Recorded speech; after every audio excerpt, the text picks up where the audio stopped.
All right, welcome to Watching Movies with My Pastor. This the podcast where we literally sit here and watch a movie with my pastor. Yes, which is kind of fun. Recently, I went to Planet Comic-Con in Kansas City, and I mentioned this show, and I had a couple of guests of the panel come and ask me about, what's that show you mentioned about watching movies with your pastor? And I said, Watching Movies with My Pastor. That's the name of the show. I make it simple. So we had some fun. So hopefully you are now having listened to the show. Hopefully you've enjoyed it, and you are hearing even this episode now. You'll notice probably a little bit of extra room. I can hear it in my headphones of what it sounds like when I get like a little louder. But we're because Philip has recently had knee surgery again for his second knee. We're down in more of an enclosed area, and there's a bit more of my voice being echoed back because of tighter space. So do apologize for the sound quality. But Val Kilmer passed away. Oh, you know what? I haven't introduced myself. Of course, I am Jeremy, known as the Spider-Pan, the host of course, this show and the Fandom Nexus, which we have a nice tribute to Val Kilmer that we actually just recorded for that show as well. And now we're here to watch Willow as a tribute to Val Kilmer. And of course, with me as always, the pastor of Watching Movies with My Pastor, Pastor Phillip. I'm literally doing the arrow point like NWO for no good reason. Yeah, like no one can see. I'm Pastor Phillip, or Pastor Pack, Pastor Phillip Andercoons. So I call myself Pastor He's the Pack. Pac-Man. That's it, Pastor Pack. But either way, I'm very glad to be able to do this. Val Kilmer is one of my favorites. I got a lot of favorites, but he's one of my favorites. And I just think he was one of the best. I've been a big fan of his since I was very, very young. So I'll be honest, I wept whenever I heard he was gone. I have a book by him. I have a book by him called Val Kilmer, I'm Your Huckleberry, and it's signed by him in the cover. And I'm a big fan, and so it's sad to know he's gone. And but we can celebrate what he has left us. Yeah, that's right. He's great movies like Willow, for example. Yeah, that was the first. Now I've seen him in a couple things before. Like Top Gun, but Top Secret, I didn't really know him from that. And I can't remember. I think there might have been another that I had seen, but I knew him mostly from Top Gun. And then whenever he went to do Willow, my mind was blown because he had dark hair, right? And I didn't know it was a wig. I didn't know. It's hard to grow that much hair that quickly. Yeah, yep. And he did too, as far as the. Now, and with the selection of this movie, I didn't select it because I think it was his best role, because his best role clearly was Tombstone. Tombstone, without a doubt.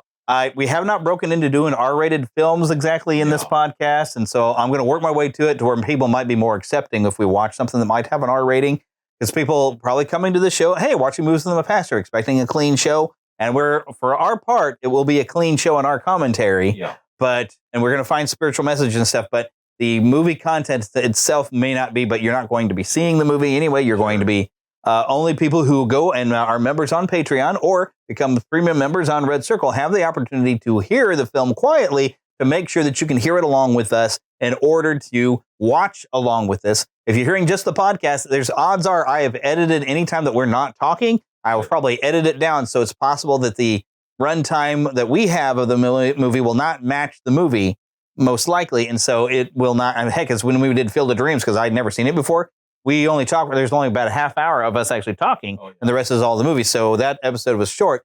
But all these other ones, so far we've done a lot of movies that I have seen, because we haven't gotten a chance to set up in the green screen yet to where we're going to be able to make it look a lot better than when we go on to YouTube, because that's actually where the idea came from, is Philip wanted to have me doing reactions to movies I hadn't seen. And and I want to green screen it and not just show my living room. So I am prepared for it, but we're not fully set yet. I am healing much faster this time than I did last time on getting a knee done. Let me just tell you, for all those who've had their total knees done, I'm sorry.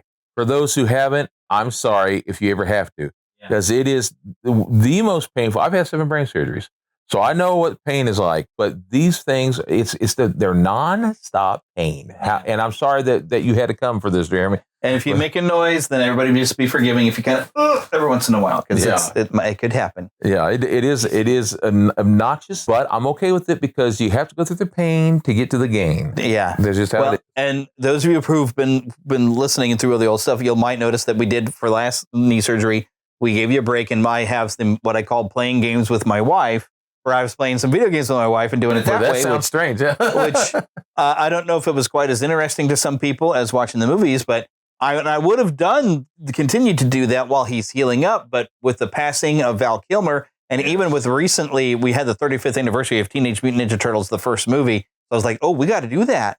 Yeah. So I'm trying to be timely with some of the films that we watched. Like that's why we did Snow White and the Seven Dwarfs, because the Snow White movie was coming out, and we wanted to say, and in order to really stick it to Disney for what they're doing to a classic movie, we thought, well, let's watch that classic movie and talk about how great it is. And it's been such a big hit too. Oh yeah. So, but let's get ourselves kind of into the movie. And I would, of course, want to share some information before we get started about the film. Of course, some of this I will share. You won't be sharing all that right now. You'll do it throughout the film. But you're getting ready to go. I've given Philip some notes. So instead of me having all my notes on a computer, I've printed these up so he can actually share. And I've given him the Biblical Insight page, and I might even pass some other stuff so we can both share some facts about the movie. But before we start a movie, I have to say that no copyright infringement is intended, and copyright is held by their respective owners. Content is shared for review and commentary purposes under fair use license. So just real quick, Willow was released in 1988. It was nominated for 2 Academy Awards for Best Sound Editing, Best Visual Effects, won a BAFTA Award for Best Special Visual Effects, and developed a cult following and inspired a Disney Plus series in 2022. That's as much as we're going to say about that. But like I said, premiered May 20th, 1988 in the United States, directed by Ron Howard, produced by George Lucas under Lucasfilm. Made on a budget of $35 million. It earned $137.6 million worldwide. So it was actually profitable. I had the toys of it when it came out. While profitable, it was not a massive hit compared to Lucas's Star Wars or Indiana Jones franchises. Had mixed reviews upon release. Some critics compared it to Star Wars, but found it less impactful. Others praised its visuals and world building. Roger Ebert gave it a 2.5 out of 4 stars, noting it lacked originality. And over time, Willow became a beloved fantasy classic. All right. And with that, I'm hitting the button to play now. And hopefully we're watching off a DVD. Oh, there we go. The Lucasfilm logo is coming up in association with Imagine Entertainment. So those who are trying to watch along with us. Opie Cunningham, Ron Howard. Here we go. Seers have foretold the birth of a child who will bring about the downfall of the powerful queen. Seizing all pregnant women of the realm, the evil queen vows to destroy the child when it is born. How many different voices can we do with this? Star Wars there. Ooh. Poor baby. Poor baby. When we start getting some music, I'm going to share some stuff about that as well. Because there's some great music when it gets started. The music's amazing. I love it. James Horner. James Horner is another one of my favorites. Yeah, and this is such a scene where you see all these women that are locked in this cage. Imagine being pregnant.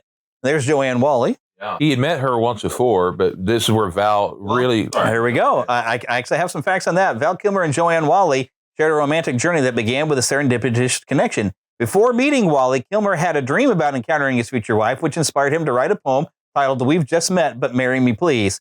Shortly after, he saw Whalley perform in a play in London and was captivated by her, though he didn't approach her at the time. 2 years later, destiny brought them together on the set of Willow, where their on-screen chemistry blossomed into a real-life romance. And 2 children. Yep. And they were still amicable even after the divorce. Yes, that's right. But as I was saying about the film, imagine how scary it'd be of your pregnancy and you're locked in a cage like that when you're that far along pregnant and everything. How horrible that would be. And then to give birth in this whole place. Yeah. I mean, that's awful. It is terrible. His son Jack, by the way, that's his name. His son Jack. Jack has a voice almost identical to Val's, so that's why he can do. He's like a good combination between the two. That's why he can do the voice of his dad when he was doing narrative stuff. And this poor mother. Oh, and there's Jean Marsh as Queen Bavmorber. She's so good at this. Good at being. I've seen her in other things, surprisingly, from earlier on, but she's so good at being wicked. Yes, this brave mother telling her off. You know that she gets it. Yep. You know that they killed her. Oh, yeah, they totally killed her. But here's that music. Oh, here we go. I love this old woman, too. I love this. We got to avoid the copyright for the singing along. But so the musical score for Willow is one of the most memorable aspects, composed by the legendary James Horner. Titanic, Braveheart, Land Before Time. Yes, and it's others. Epic and adventurous. Horner crafted a sweeping orchestral score that perfectly captures the film's fantasy and adventure. The main theme, of course, the heroic uplifting theme, is one of Horner's best, one of my favorites. Blending grandeur with a sense of wonder. Has influences from classical music. Some parts of the score are inspired by Robert Schumann's Rhenish Symphony, giving the music a timeless quality. And there's use of Celtic and medieval elements, including instruments like flutes, harps, and choral vocals add a folk fantasy feel, enhancing the setting. And the visuals actually, special appearance by Billy Barty. We always love that. But the locations that they chose, all the mountains in here are just beautiful to look at. Look at that baby. Isn't that the cutest baby? They got like curly hair. Yeah, she's so cute. Got that reddish hair. Yeah. Billy Barty is one of my favorite of the small actors. And yeah, he was so amazing. Oh, and this is so terrifying. Figment. These dogs coming Figment, you know? Yeah. Oh, Figment. Yeah. Such a great voice. I remember Masters of the Universe. Yeah. Willow. Stop. I would love to hear him do some famous things like, "'Twas the night before Christmas," and all three. When I was a kid, I always wanted him to do the voice of the elves. He would have been so great. Oh, yeah. I would have loved to have, that would have been wonderful. There you go. Dennis Muren and Phil Tippett, two masters of effects and creature effects like this. Oh, they're amazing. Yes. Oh, there's a parallel. This is very much a Moses thing. Yes, you probably have a note on there in the back of your page about this. I was trying to think of where that would be. I don't know if you had a chance to review your notes before. But this was definitely a Moses thing. It was where Moses they send the baby off on a little raft and the poor thing. nursemaid. Yeah, you see the nursemaid getting it. Yeah, but it's mostly off camera. We don't see how horrible it could have been. It's mostly off camera, which I appreciate. But see, that's a smart thing. Yeah. Nowadays they think in Batman shows, Wolverine, all they stupid. I'm sorry, I shouldn't say stupid, but it is stupid.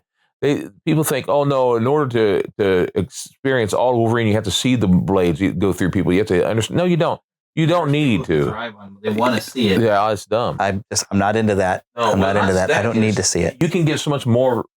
Less is more. Your imagination can capture more than anything they can show you, really. No, we just had it on screen there. The story was from George Lucas. Now, there was a rumor, but it's never been confirmed, that at some point George Lucas had wanted to get the rights to make Lord of the Rings.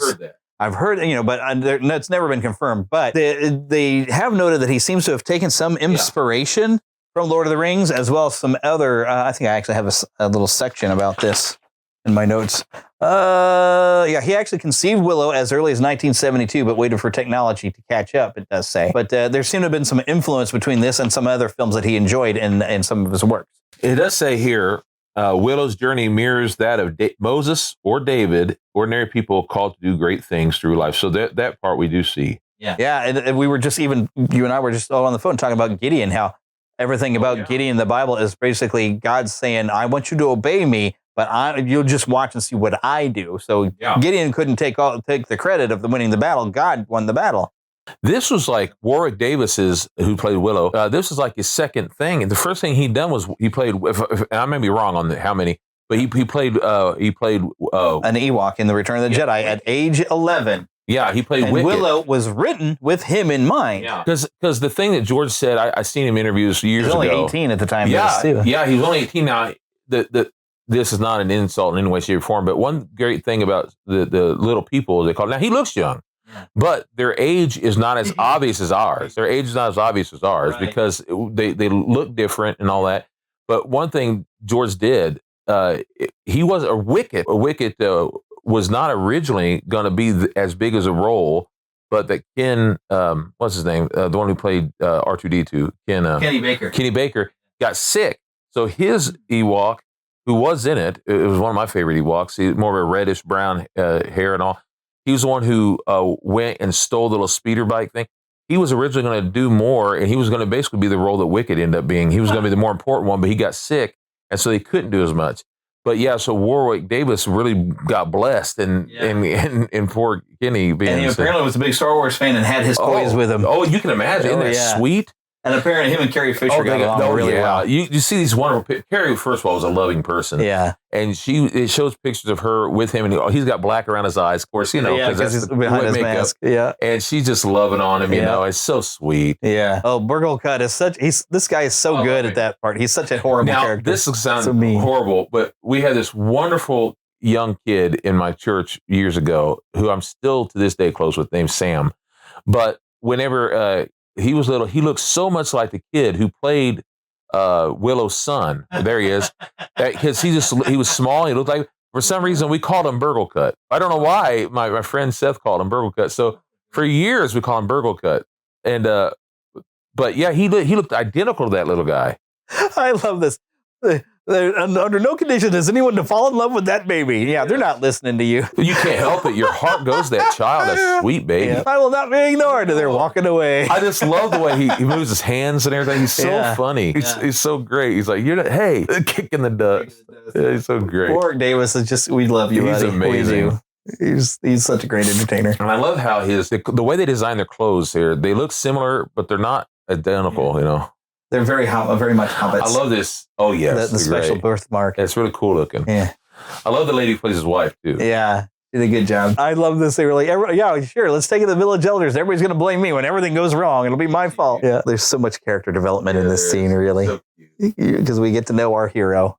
Yeah, he's insecure. He's a dreamer, but he's insecure. But he's got high hopes. Well, he's got high hopes. Look at tomorrow is his big chance, but it's like, but everybody hates me. And but this tomorrow is where it all changes. And this is where he bonds that baby. Yeah. Oh, he totally does. And she chooses him. She does right there. She chose him. That's it. See, look at her. Those eyes. Which we find out about choosing him later from the fairies. Yes, but yeah, that's coming up. That's it. That moment, she's like, nobody's he's the one. supposed to fall in love with that baby. Dadgummit, he just did. He just did. Babies, man. I'm the same way with the animals and stuff. Sometimes, like I don't want a dog. I don't want. Oh, look at a doggy. You know, I can't help it. I'm that way. Well, here we go. Some more of that. I love that music. The village music is just great. It's the village people. Yeah, they're doing the dances. The music. I mean, this is probably the biggest amount of small people in one movie at one time since The Wizard of Oz. Since Wizard of Oz, they said that when this came out. Speaking of small people or little people, however you want to say it, this one here who helps them hunt down the thing. He was real popular. He was on several movies, even like the dark curly haired guy. Yes, he was the best warrior in the village. Yeah, he was. He was great. Also, I remember Cocoa Puffs at the time had little tricks. His daughter's so cute. Oh, she's adorable. Cocoa Puffs at the time, because we got Cocoa Puffs at Aldi. If you could get get Cocoa Puffs, you could get some tricks. Yeah. Because Willow's magic tricks, and I never understood like what it had until I saw the movie. There's his other friend there. I like him how to make things disappear and all. But yeah, this guy. Yeah, there he is. Yeah. Oh, there was something else we spotted him in. He's been in a lot of things. He was in the movie Troll. Oh yeah, I think I remember seeing him in that. Terrible film, but yeah. Oh my gosh, there he is. This is in the Cocoa Puffs. They'd have you do a disappearing pig trick. That's pretty much what it was. Yeah, I like his daughter's little hairstyle too, with the little braids. I always thought that was cute. There he is. Yeah, watch very closely. And I love the fact that they established this, so when that comes back later, it's great. Yeah. And Burl got actually impressed, like, oh, that's pretty good. And then the pig ruins it. Doggone you, little pig. He's a cute pig. I love pigs. See, this that silly little guy. See, I see. He's this is what I thought. He's got him under his thumb. Yeah. That's the thing. But that's Willow. He tries so hard and he wants so much, but he's like, yeah, I'm the village idiot. I think all of us no one believed me. Understand that feeling. Yes. Everybody can understand Willow here. And here's our guy. Big dreams, but no one believes he can accomplish any of them, except the one person, other than his family, believes in him. But the wizard believes in him, you know it. And as does the baby. I love this outfit he has. So I love the toys. Burl cuts such a jerk. And I love Billy Barty. He looks over him. It's like Billy Barty knows. And Billy Barty was on everything back then. He was even on the Waltons once. Oh, neat. They did like a circus.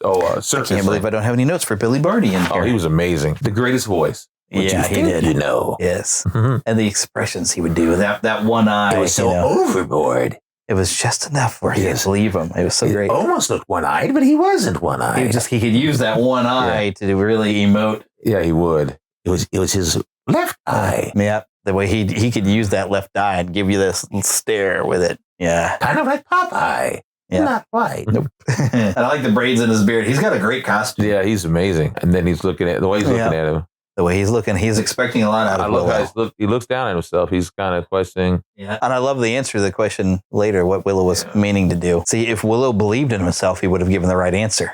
Yeah. But he doesn't have confidence. He's got high hopes, but he doesn't have the confidence. Right. So that's what an adventure does. It gives you confidence. Yeah, if he had done it correctly in the beginning, it would have, the rest of the movie wouldn't have mattered, you know? Yeah. He just didn't have the confidence to give what his proper answer. Oh, this is terrifying. So scary. Oh, and especially the little girl is, I swear, they just terrified the little girl and just got her natural reaction. It just makes me want to go get in there and get her out of there. You know, go save her. She's just standing there by herself.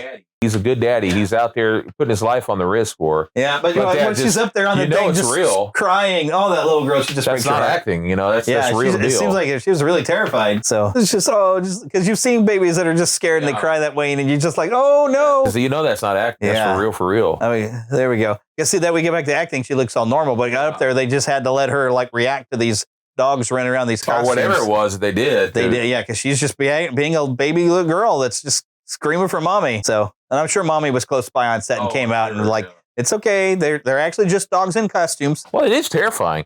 And those poor dogs, I feel bad for them in real life. The costume was probably not comfortable. No, I guarantee it. It's scary looking. There he is. Yeah. And the one and the other guy too. There he is. the best warrior in the village. Yeah. Right. He's been in some other stuff. I know it. And like, yeah, he's pretty cool. I've seen them both in a lot of things. Anyway, he gets his kill shot in there. It's like the thing's dead and all the other ones are still coming and making sure. I may be wrong, but the black one we were just mentioning, it seems like he was on Seinfeld. I may be wrong, but he was pretty great. I like how even the farmers have their pitchforks and they're poking it just to make sure. I don't blame him. Looking for somebody's baby, and now everybody the good reaction shot of these other people with babies. Mommy, I love that. That's the coolest thing. It is very much Luke Skywalker running back to Uncle Owen and Aunt Beru. I love how she turns up and looks and goes, "Mommy!" Like she realized it. Yeah, and there's that tense until Kai just casually walks by. I'm here. Like, what's going on? The door was open. Even it's a terrifying thought. Yeah, it's like, oh, what if they'd come for you? It's a neat little house, a little hut. Yeah, it's so Hobbit inspired. Yes, it has that underground kind of look. Yeah. The thing is in truth, now I had seen the cartoon version of Lord of the Rings, but I did not know. I mean, I was like 3 or 4 when I saw it. So I didn't know the story very well. So that didn't affect when others like, well, there's so much. I'm like, yeah, look, I didn't care. I did not care. Besides, I love this movie. Yeah. Burglekutt, who pretty much probably owns everybody's farmlands, of course. He is. So he just has the power in the village.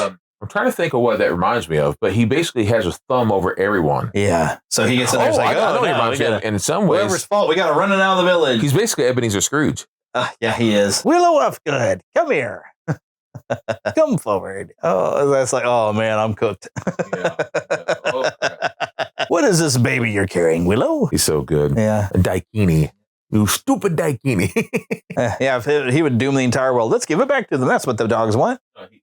He's selfish. Yeah, and kind of racist. She's not one of us. Yeah, it is racist. It's very prejudiced, at least. Yeah. Well, of course, some of the daikinis are just as bad. Peck. Well, they're all that way. I mean, not all, but many of them. Yeah, peck. Yeah. Which I kind of enjoy. I enjoy the fact that nobody's perfect. No race is perfect. Nobody. So people look at others that way. Yeah. Oh, and he's such a jerk because he knows that Willow can't plant his crops if he's away on it. So he wants to take Willow's land completely. He's got means to it. I love this. That's great. Throws these bones out and everybody's looking in there and he just tells them the secret. The bones tell me nothing. It's what he does. But you see how he's making his decision isn't with the bones. He asks Willow, "You have any love for this child?" Like this little secret conversation. It reminds me a little bit of Wizard of Oz. Yeah, where he probably doesn't do any like real magic, but he's wise. And it's like, okay, you love the child. The bones are spoken. This kind of reminds me of like on Wizard of Oz where he's asking Dorothy a lot, and he's looking through her stuff and he's gathering information and making a wise decision based on that. And everybody's praise the bones, like the bones are meaningless. Oh, and Kaya's look where she's just like, no, he's got to go. And I like Mikash. That's a good friend. See, once again, there's that good friend that the loyal who's going to back you up. And now Burglekutt's like, when the warrior comes out, well, you can't let him go. He's the best warrior in the village. Ulfgar, you don't have to listen to Burglekutt. If you want to go and help, you go help. Big bully. Yeah, and he's just sweating. Oh, yeah. See? And I love Billy Barty's character. I don't remember. He's the High Elder, but he's like, oh, we need a leader. And the bones say it's you, Burglekutt. And suddenly then he's starting to call for the warrior to go with him. It's like, it's not, he's got no real magic, I don't think, but he knows he's wise and he knows how to work everybody. Yeah. But he'll claim the bones. He has some magic because he gives him the... Yeah, there is some magic there, but he's not like this great, powerful thing. And I love this. You need to have faith in yourself. He's like, it was your finger. Yeah, gives him the acorns. Yeah. Listening to the pain of my knee. And I think those acorns, which he's got so much faith in his acorns, but those acorns really, they don't prove useful at all. No, I think one moment slows... he almost thinks he's going to get Bev Morton, and she's like, "Is that the extent of your powers, little one?" Yeah, that's it. But he thinks that's like this great thing. I got these magic acorns. I can handle stuff, and they're worthless. We so often rely on other things than what we really have already. And so, instead of what he told us, like, you listen to your own self, and you make sure, Willow, because like Willow, you've got more potential to be a great sorcerer, but you just don't have any. That faith little in hat that he's wearing makes him look almost like an acorn. That little one, ain't he cute? He's a little nut.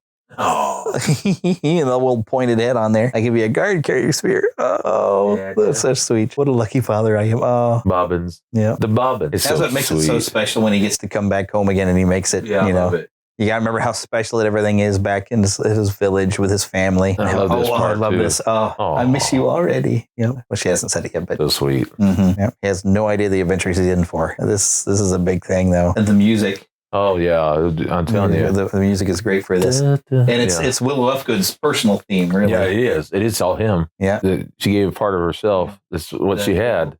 Yeah, it's great. And then when he pulls like the bang, it's like, oh my goodness. The outer world is no place for it now, but off you go. Yeah, they think it'll be so simple. Give it to the first bikini. Oh, I love this. Yeah, here's a little thing. What the? Yep. There it goes. Go in the direction of the bird's flag. He's going back to the village. Oh, baby. Ignore the bird. Follow the river. That's great. So funny. Beautiful scenery, boy. I tell you that. I don't remember where they said they filmed this. I don't know if it was New Zealand. Probably New Zealand, because New Zealand, it seems to be a place. I may be wrong. Don't quote me. But it's just that they a lot of times did because it's so beautiful and it's lush and and it does have waterfalls aplenty. Now I'm not saying it is. Scotland also does, except Scotland rains a lot. The Willow soundtrack became a fan favorite with its themes often recognized in fantasy film circles. Yep. James Horner's work on Willow later influenced his Titanic and Avatar scores, as well as music in modern fantasy films. Wonderful. And even it was used, I think, in the trailers for Robin Hood, Prince of Thieves. It was. Yep, the music plays a major role in elevating Willow's emotional depth from the thrilling battle sequences to quiet, heartfelt moments. I don't like watching him to throw up, so I was looking at my notes instead. So funny, though, because if anyone deserved it. He did. Yep. Yeah. Ooh. That cast is so I gotta tell you, this is one of the coolest villains, but I wanted more out of him. I always thought that he just looked so dang cool. He was like the Darth Vader of General Kale, played by Pat Roach. Began his career as a professional wrestler before transitioning to acting. Notable roles as portraying multiple characters in the first 3 Indiana Jones films, noted a German mechanic in Raiders of the Lost Ark, chief guard in Indiana Jones: The Temple of Doom, and a Gestapo officer in Indiana Jones and the Last Crusade. He also appeared in A Clockwork Orange, Clash of the Titans, Conan the Destroyer, and Robin Hood, Prince of Thieves. Yeah, he's great. This is great because he's big and he's intimidating, and I always skull mask. Wanted more out of him because he is intimidating looking. There's something about that mask. It's one of the greatest masks I've ever seen. And I can't help but I picture him a little bit with the Chronicles of Prydain when you get to it's actually the Book of 3, but they did use him in the Black Cauldron. The Horned King. The description sounds a lot more like General Kale. Yeah. He's got this mask thing. In fact, the only part of the series that they brought out that we were talking about that stunk and didn't exist, the only great part was a part where there was this nightmare thing going on, and it reminded me a lot of the scene of Luke in Yoda's on Endor? Yeah, on Endor.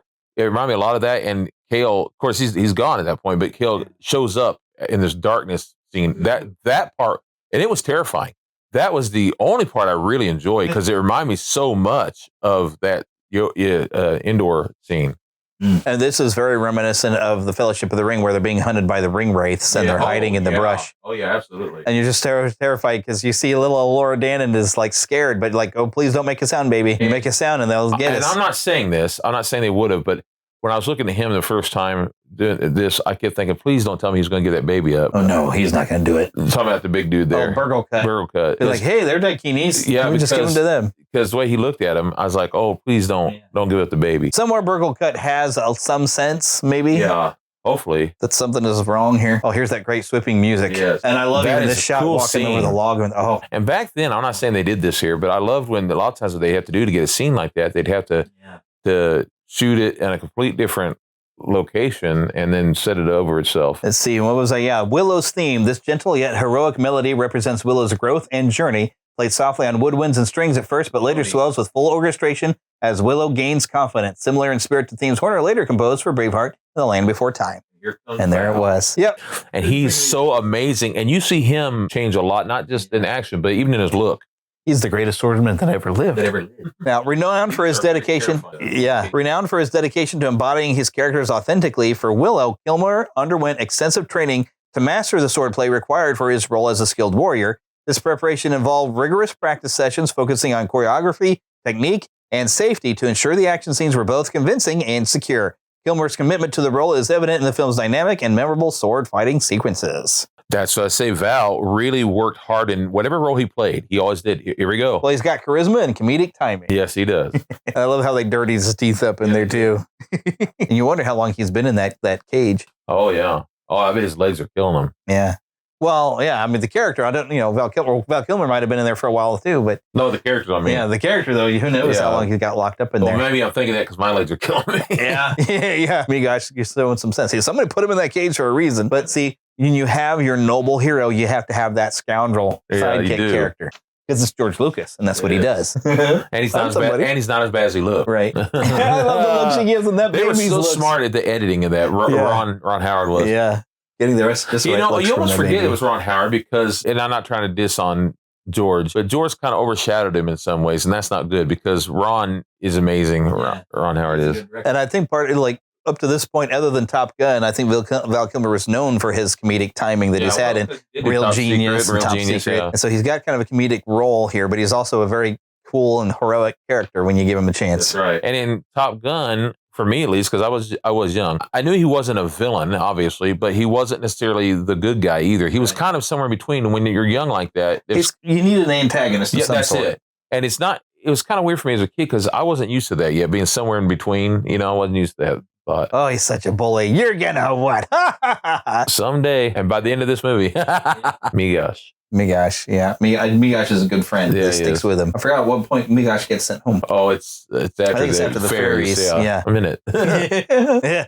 And it just shows how much faith Mad Mardigan has in like Willow and Migosh. How they're like, oh, the two little, and they're even smaller than the other ones. Yeah, they are. So like the two smallest ones that are like, it's a great friendship in the beginning where he just doesn't like each other, but they're going to be best of friends by the end of the movie. That he doesn't even have the faith yet to throw the acorn at him. Ooh, I love this. Ooh, I love this. There's a peck with an acorn. It's so funny. Yeah, I wouldn't want to wait. But yeah, it's like he's got these acorns. He thinks to the extent of his power, but he doesn't even have the faith to throw one at Mad Mardigan yet at this point. Because he was like, what if it doesn't work? And what good would it do anyways? He's already stuck in there. He ain't going to do nothing to you. Well, it's just he's letting his feelings out. Like, this guy, I don't like him. Yeah. I want to turn him to stone. That'll show him. Yeah, show him. It was, of course, be too late. He couldn't do anything. But this part, I thought was really cool. Oh, yeah. Out of the way. That's right. Brilliant editing with that baby. I love Migosh decided to just be friendly. I am not. I love as he tries to stop him. Yeah, out of the way. Nearly runs him over with a horse. They don't care. Oh, I don't know why I try. Oh, guess I am gonna die here. He's so good, and then he turns off. Thanks, Willow. He drops water. You showed you're faking too quickly, man. Yeah, he's so desperate for water, though. Yeah, I've been that thirsty. I had that surgery. I tell you can't drink. Yeah, but I actually did pretty good this time. And I love how it shows Mad Mardigan has some battle knowledge. He's like, it seems about 6,000 horses. And, he just says it like you can see it and knows it. You've seen some battle, which I don't remember where I was reading it, but like there's like some backstory of like Mad Mardigan that was implied and everything. That him and Eric had served in the same army, and then there was some reason that Mad Mardigan had left, and I forgot what it was, but there is some stuff on the internet. I remember. There we go. Out of the way. Oh, there's out of the way. It has something to do with that they did not agree with who they were going to be taking on, or something to that effect. Or it was the way that they were going to do an attack, and he thought it was more like almost like murder. Like these people didn't have a chance, and he thought that wasn't brave. Yeah. If I remember right. They don't really get into the movie, but there is some note somewhere. Yeah. And there he is. Okay. He's great. There's Irk. He was on my favorite movie, Lonesome Dove. Gavin O'Hillery. Notable role as Chuck Cunningham in the first season of Happy Days. And appeared in Never Say Never Again, Death Wish 3, Lonesome Dove, and Superman 3. That's right. He was the boyfriend on Superman 3. He was the boyfriend. The ex-husband. Ex-husband. That's right. For Lana Lang. But Lonesome Dove, who was he in Lonesome Dove? He was one of the murderous. Dan was the murderous, wretched dude that he loved to burn people. He'd hang them, then he'd burn them after. Oh, he's horrible. Yeah. But on Happy Days, so he knew Ron Howard already. But the thing about Happy Days, on that one season, they had an older brother.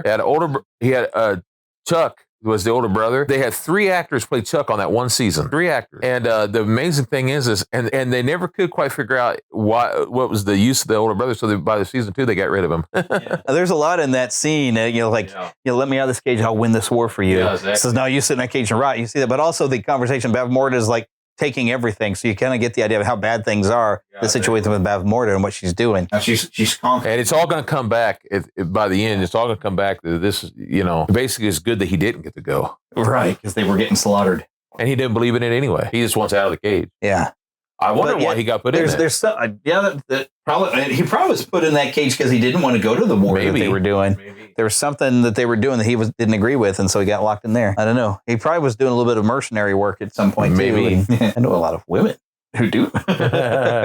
I'm sure you do, which we see later. Oh, I love this. This is part of the music. The first part, that's the first time we hear it. Mad Mardigan theme, I guess, mainly. But it seems like more the theme for the movie. It is, but because it's the action adventure. And he's kind of the theme of that himself. Well, it mentions Madmartigan's battle as the final fight scene. It's a high-energy action cue featuring bold brass, pounding percussion, and fast-paced strings. Enhances the excitement as Madmartigan duels General Kale, one of the film's most thrilling moments. This section of score heavily influenced by Horner's later works in films like The Mask of Zorro and Troy. Yeah. But yeah, you kind of hear that whenever Madmartigan does something, you hear that dun, dun, dun, dun, dun, dun, dun, dun, dun, dun, dun, dun, dun. So it might be more of a character theme for Madmartigan, but I always take it as like a main theme for the movie. Careful. The baby's like, I don't know if I like you. And my stomach. She likes me. You make my stomach. That's like kind of unsure little giggle smile she gives him, like, I kind of do like you, but I don't know about you. So I think he's actually being serious and not conning. It's like, look, you've done the right thing. You go home, bring your crops in. I think he's actually very sincere at that moment. It's like, don't worry, I'm going to take care of this. You go take care of your crops. And because at that point, I think he does appreciate Will. It's like, hey, you guys did let me out. So yeah, you get a little bit of real, but yet he's still kind of kooky, and you never know. He's got some growing to do himself. Word of honor, unfortunately, not meaning a whole lot. You see later. He's not good at this. This great music too. It's gorgeous. I love it. So you got because there's the tune again. So I think it is a main theme because it isn't just for Madmartigan. When they're imagining coming home, like we're heroes. And then, but Willow just having those doubts. I love this. We do the right thing. Here we go. I said, I stole a baby. Kevin Pollak and the other guy. Yeah, Kevin Pollak was great. Mm-hmm. Brownies are really in a lot of fancy. They're very bad little creatures. They're ornery as heck. Ornery as heck, yes. Brownies and fairies and I'm trying to think of the other one. They all started in the same basic thought, but they've kind of gone their own way. Even dwarfs to a point, but they all started their own little direction. I mean, they're not always a good thing to run into. No, they started in their own way, and oh man! The funny thing is, Migosh actually trips before he goes into the hole. Yeah. Poor thing. Kind of scary looking. Yeah. It's so believable. They did such a good job with them, especially for that timing. This here always reminded me of Gulliver's Travels. Yeah, very much so. Okay. The fairy sequence in Willow is indeed a remarkable achievement in visual effects, supervised by Dennis Murin of Industrial Light and Magic. The scene features 4-inch tall fairies portrayed by gymnasts suspended from wires. To create the illusion of flight, the performers were filmed against a blue screen, and their images were later composited into live-action footage. The delicate, translucent wings were animated separately and meticulously aligned with the fairies' movements using a technique called pin blocking, ensuring seamless integration. That's amazing. Yeah, and when you get to see some behind the scenes of all the work, like HBO, I think had a behind the scenes special where they were filming with this actress as the fairy and all that neat stuff they did. They had to film her on a I love this. Rawr! Finally, somebody smaller than him and he can push around. First time. That's cool, man. Yeah, these little fairies coming there. I love this one. I always thought that Tinkerbell should be made like that. Yeah, that'd be great. Maybe a little more clothing. They kind of did though. That looks so cool. Allure told. Okay, yep, they did a good job with her. Oh, it's so cute. Yeah, She's just the cutest little thing. They chose her so well. There might be twins as far as I know, but I don't know that. I just know that whoever they got was adorable. Yeah, it's adorable. This is such a good scene, though. It is. And the actors did a good job with the brownies. They're not bad. They're ornery, but they're honorable too, in a sense. This Queen of the Fairies is so cool. Yeah, there you are. And there's the wand, which you have a replica of there on your bookshelf. Yeah. Seriously. Everything will be great when you get the seriously. Yeah. I can't ever tell you that. Seriously. Oh, look at that baby. I'm short, even for an Elwyn. I love where she gets deadly serious. It's so scary. It is terrifying. She's very Gandalf and mixed with Galadriel, basically. And it reminded me at the time, you got to remember it was just a year after, it reminded me a little bit of this scene from Masters of the Universe where they would come and speak in the sky, Skeletor and stuff. Yeah. She's very pretty. Yeah, she is. Good casting for a Queen of the Fairies. Yeah. I like, though, that she can be almost of any size in that sense. Yeah, so when she wants to make her point, she's right in his face. And I think there was a lot of inspiration when the Legend of Zelda games, when they had the fairy queens in the wells that she would go to. Oh, really? Yeah, I think they got a lot of inspiration from this, where they because you have the little fairies, but then you have the big giant fairy that would come and give you powers and stuff. Willow puts his friend above himself in that sense. He's like, he's a good guy. Yeah, he's thinking of others. Yeah, it's time to go home. Oh, great, because he knows Migosh. All Migosh really wants to do is go home. And Willow, though, is like, I've got a duty and I've got to fulfill it. It's the call of adventure and accepting of his role in it. Right. It's the hero's journey. His hero's journey has really now just begun. Yeah. but he's come from where he was nothing. He's nobody. Because before he was doing because he felt like he had no choice, but now he's doing it because he accepted it. Yeah, he's accepted his job, his duty. I am the leader. You are the leader. Exiled by the evil queen, Valmorda. I love Kevin Pollak. He was great. He doesn't have everything. You know who they remind me of back then? No, I'm not saying they did this intentionally, but they reminded me so much back then of Lenny and Squiggy from Laverne and Shirley. Totally, they do. Chilindria, that's the name of the Chilindria. That's it. Chilindria's one, and even them are referring to him as a stupid peck. It's such a great the hero's journey where he's like nothing and nobody has any faith in him except for Laura Dan and the baby does, and Chilindria. Yep, this way. Well, that's just your guys. No harm will befall you, and they're in the rain. Not just rain. That's a downpour. That is a frog strangler. That's right, frog strangler. That's what it is. The frog strangler, man. That's a frog strangler. Yeah, this one does talk about Laura Dannon's theme, A Child of Destiny. It talks about this musical progression mirrors how faith grows when tested in James 1, 2-4. Yeah. So that part goes right along with what we were talking about. It's a sweet, delicate melody, often played on flutes and chimes, reflecting the mystical importance of the baby, Laura Dannon, used to emphasize moments of hope and destiny. I think I know what you're like. That's it. Yep. There she is. Cute as a button. Yep. There's a thing to use a love potion on her. It's like, you're 2 inches tall. And she's like a 5-foot woman. Yeah. They have to introduce this love potion dust so you get the idea. Or what is the dust of broken hearts? I love it. Yep. You fall in love with the first thing you see, and the first thing he sees is a cat. Well, who doesn't fall in love with a cat when they first see them? It talks about biblical themes reflected in Willow's music. James Horner's Willow score does more than just set the mood. It reinforces the film's deeper themes, including faith, courage, and destiny, which have strong biblical parallels. Willow's themes a reflection of faith and growth. That's true. Very awesome. Whoa. There he goes. Falls into the drink. It's not just a drink, it's beer. He's so funny. I love him, man. Yep. I love him. He's, oh, Louis, you and the stupid rat dream. Yeah. This is one of my favorite scenes.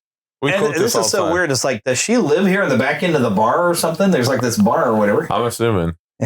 Oh, I love this. Well, you were taking it. They love it. Here we go. My cousin Hilda. What a breed. Oh, yeah. That's the thing, is he was going to be so mad if she was cheating on him. But what's he do? He started flirting with the cousin. I know. What a breed. Well, it's what a creep. Hypocritical. Yeah, boy, is he hypocritical. A rule coming back. It's funny. Come on, finally come back. Oh, there it is. Want to breed? Tempting. No. His voice changes completely. Oh, babies. I love it. Soldiers. Those are kind of scary looking. Yeah. Stormtroopers that actually can hit their target. Oh. And this is where Madame Mardigan, I think, even knows the baby's in danger. Yeah. The Sorsha in here. Joanne Whalley actually is in the 3rd season of Daredevil. She's is she really? She's the mother of Matt Murdock. Awesome. Oh. And she's still a pretty lady as she got older. Yeah, but she was really cute back in the day. Yeah, she was. I had a bit of a crush on her, I did, when I was 11. Because her eyes are so big and beautiful. Yep. Not a woman. That's one of my favorite. Neat lug. Meat lug. Poof. Bam. Thanks, one of Lug. my favorite scenes. His name, Lug. Like, you big Lug. Yeah, exactly. I love it. Well, it's so obvious, but perfectly fun. And Lug's beating the tar out of her soldiers. Yeah. I think everyone wants to, Maybe that would be Matt Mardigan's theme there. Yeah, great. Here we go. It's going to go into the other. Here we go. Yep. Wait, you do not drive fast with the baby, with an infant. And I saved the infant's life. Well, we got to see before that comes I know, up, but it's just so funny. I know, it's so good. He going off on him, and you're like, hey, dummy. It's a great chase scene, too. It is. There you go. The adventure theme, man. I love that's it. What that's beautiful. So there's the Laura Dannon theme right there. That's it. And I love how I love the mixture, the music. Yeah. Oh, back when film scores were great. They're not as good as these days anymore. No, they're not. They don't put the emphasis. I love he's pulling apples out of his chest. Brazier or whatever. Yeah. And just he went to throw it, he fell behind him and hit Willow in the head. Woo! Ooh. It's a great scene, man. Yeah. Especially he doesn't even have a sword to fight with at this point, but he's got a broom. This is such great stuff. I was thinking about how they planned it out so well and the storyboard it and everything. It's great, man. Yeah. And the brownies between their feet. And Willow, the inexperienced adventurer, telling him for Madmartigan to stop. I was like, he's trying to fight the bad guys, Willow.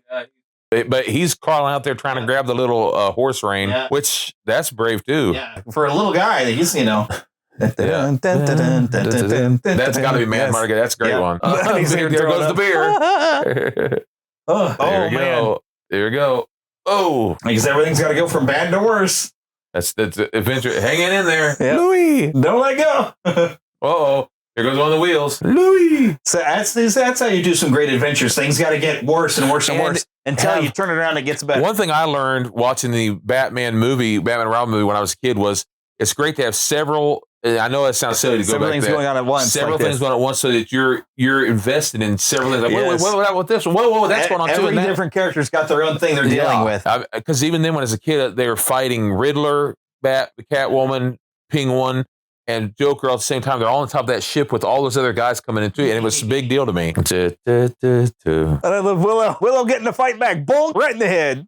Bonk. Go Willow. Good job. Not bad for a nil win. It's small.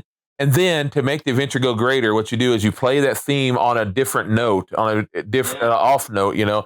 That way it sounds like, okay, something's wrong now, Yeah, and the brownies even making themselves useful. I love the this. Indiana Jones thing. Yeah. Here we go. Eat Burl. Oh, bonk. Good job, dudes.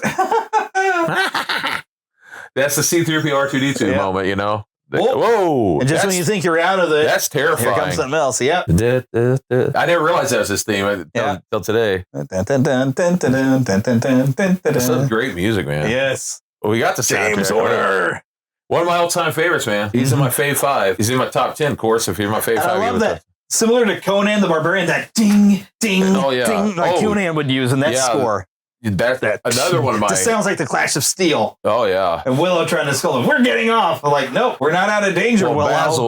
Basil Polydorus. Man, he was amazing, too. Because that's Lonesome Dove's music. And the music building up, getting higher. Dun, dun, dun, dun, dun, dun, dun. Yes.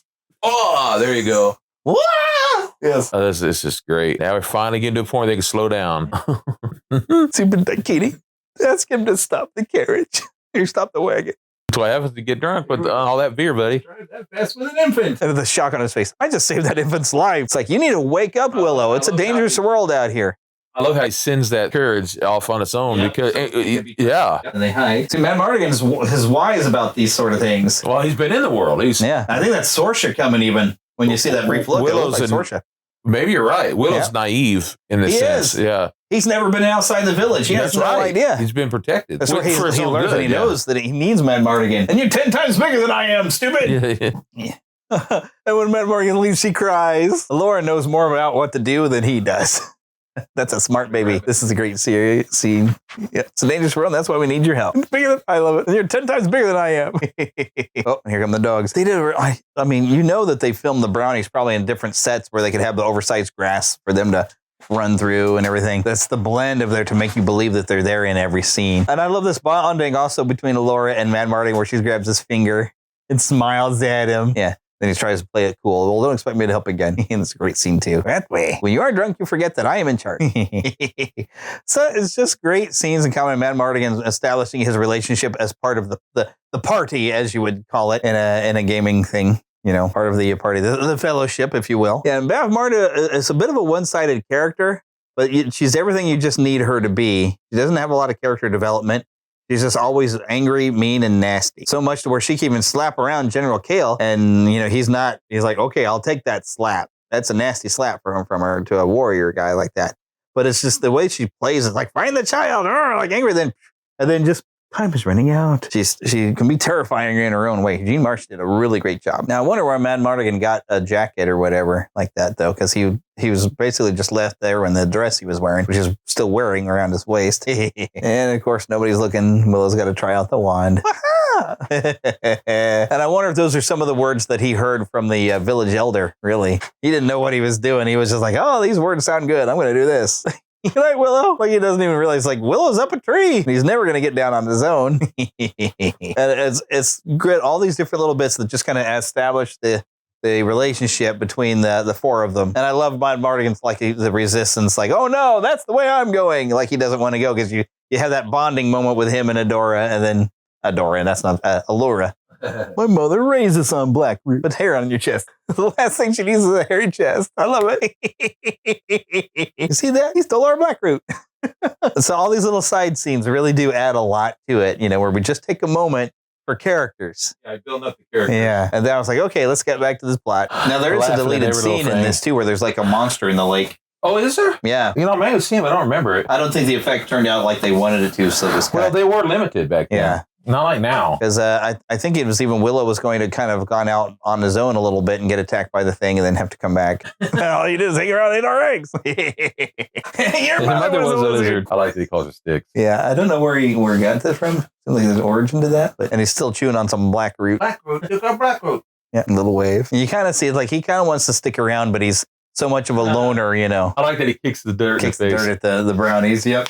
Don't even turn around. Yeah, they're tiny, but they're fearsome little guys. They'll guard the baby. Small but mighty. Small and mighty, with annoying little spears. Look at that skull. A couple of them. Mm-hmm. Give you that sense of dread. But this, of course, there was a deleted scene of crossing the lake where the monster was supposed to be in the lake, and we didn't get it. That's good, though. I mean, I can understand that, you don't want it to be bad. Look at that cloud back there. Yeah, and all those mountains and the ominous tone of the sound in there. Yeah. Of like this scary place. Kind of a Dagobah of island. Yeah, it is. I forgot what kind of animal this actually is. It's a muskrat. No, it's a... It's an Australian it looks thing of some sort. Some sort of, I think a marsupial of some sort, but I forgot what type it was. We looked it up. It looks very similar to one of those, can't think of the name of it. We had one. Yeah. Like your dad used to have the glider. Sugar glider, yeah. Very similar to it. Yeah, they did a good job of making the mouth look like it was talking with some animation. I think I found something about this actress as well.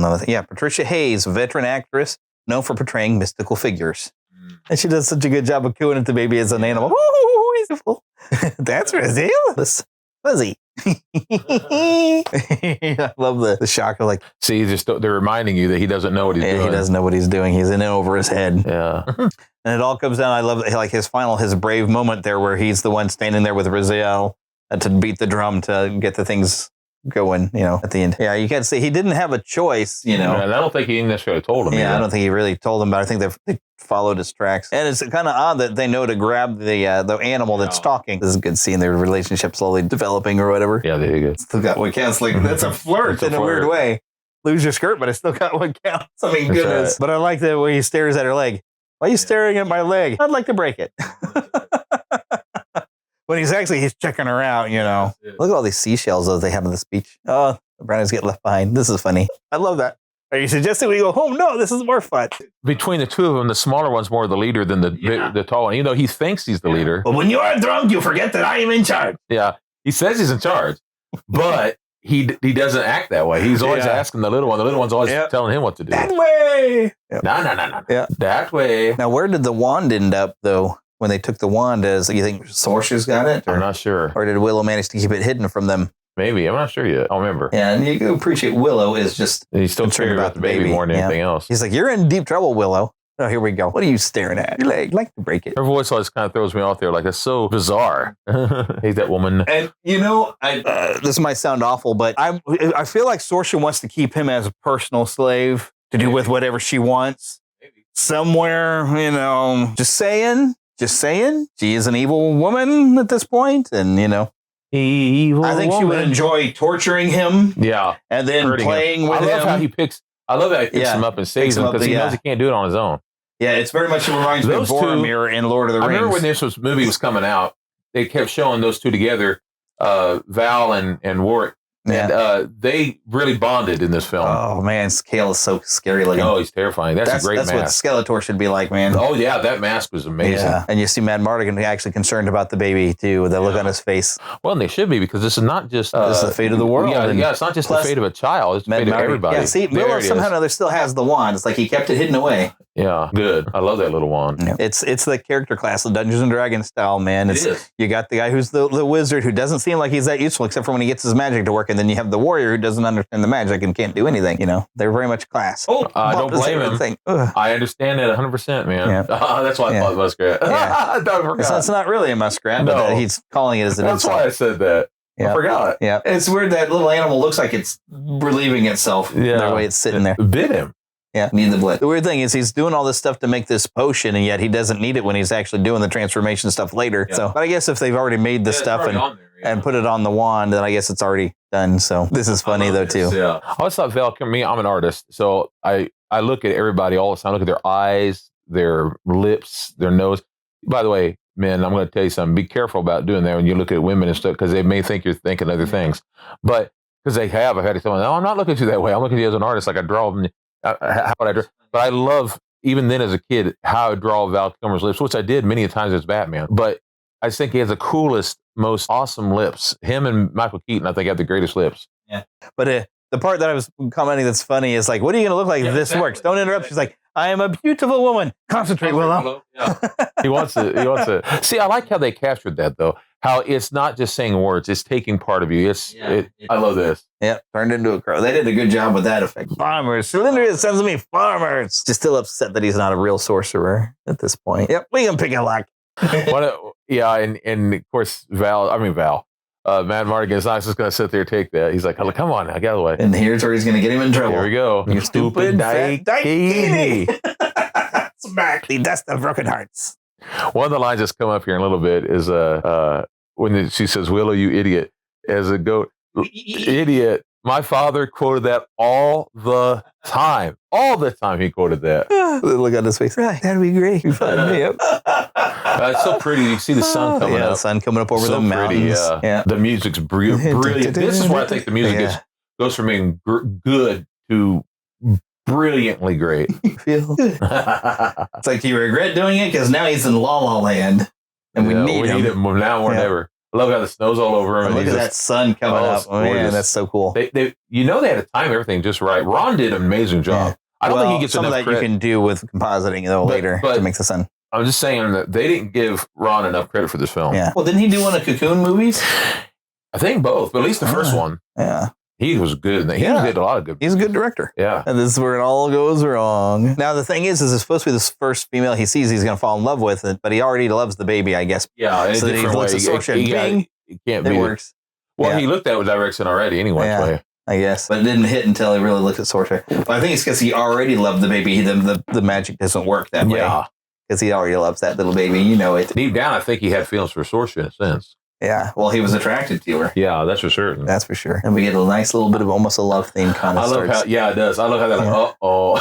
Yeah. But see, this also shows some of redemption power of love. That's true. Yeah, because he wanted to kill her. He wanted to break her leg, if nothing else. But it's how she changes. I love how because love changes her. I love how he almost did a Romeo and Juliet thing there. Yeah. He's so brilliant. Val Kilmer really was a tremendous actor. Watching that film this week, he was good too. Yeah, my moon, my starlit sky. Brilliant. Well, in darkness. He is going for Romeo and Juliet there. Yeah. He's definitely he was definitely into Shakespeare. Yeah.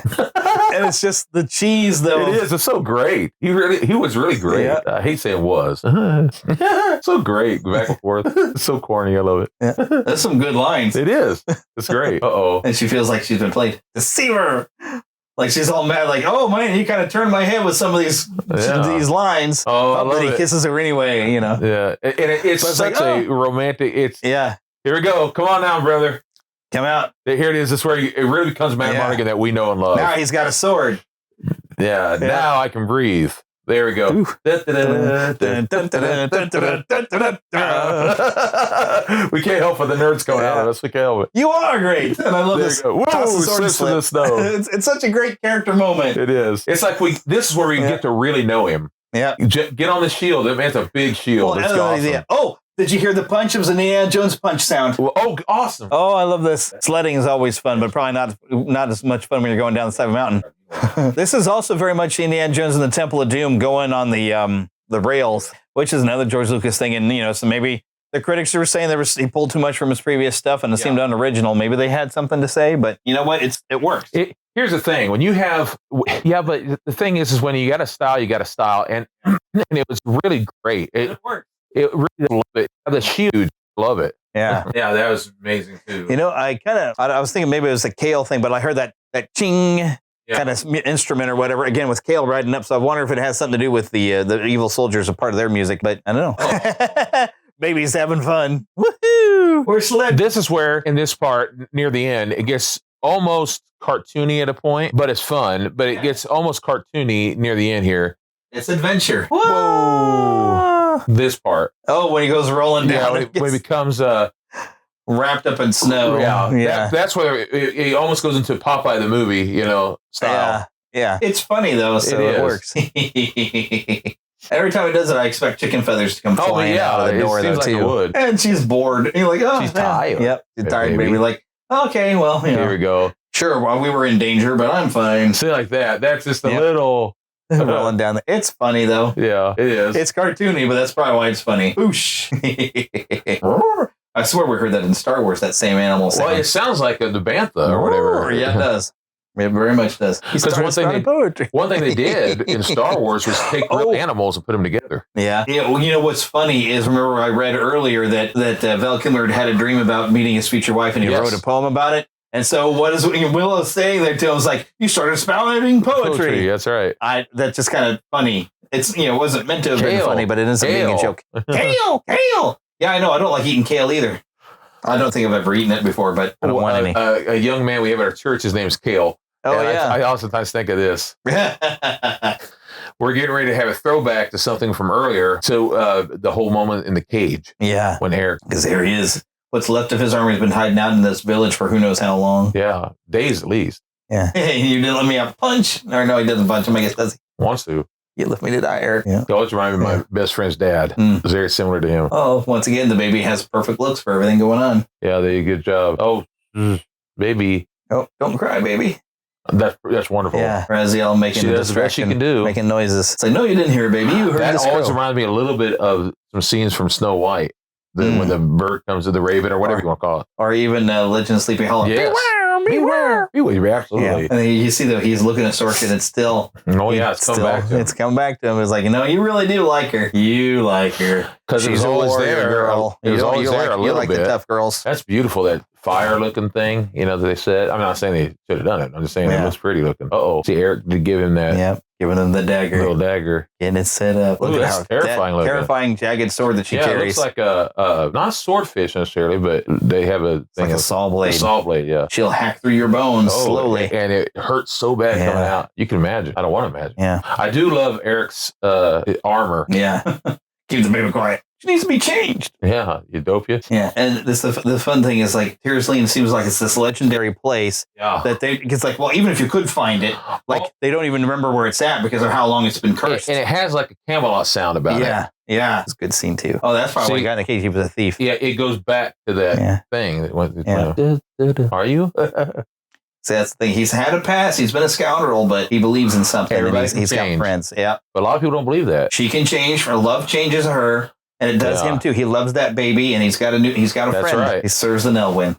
Eric, it's such a good moment there. So that movie's going like, I'm a loner. I don't serve anyone. No, I serve the Nelwyn. But when I come with us, it's the baby giggling a little bit. Yeah, so cute. You don't usually hear that, but you can hear with this headphone. Yeah. Such a great poor film. Villagers. The music. I'll tell you another soundtrack which just sounds similar to in certain areas, and that's the Rocketeer. Oh yeah, James Horner again. Yeah, and Kroll is also James Horner, but some of that music is did it.